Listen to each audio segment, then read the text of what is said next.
क्या चाल चलते हो जनाब? खुद को धोखे में रखते हो या दूसरों को धोखा देते हो? कब तक दोनों आप पे पैर रख के सवार करोगे? कभी ना कभी तो दोनों के रास्ते अलग होंगे। फिर ना इधर के रहोगे ना उधर के।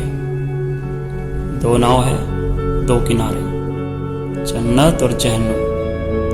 सही किनारा चाहिए तो सही नाव को चुनो और उसी पे सवार करो।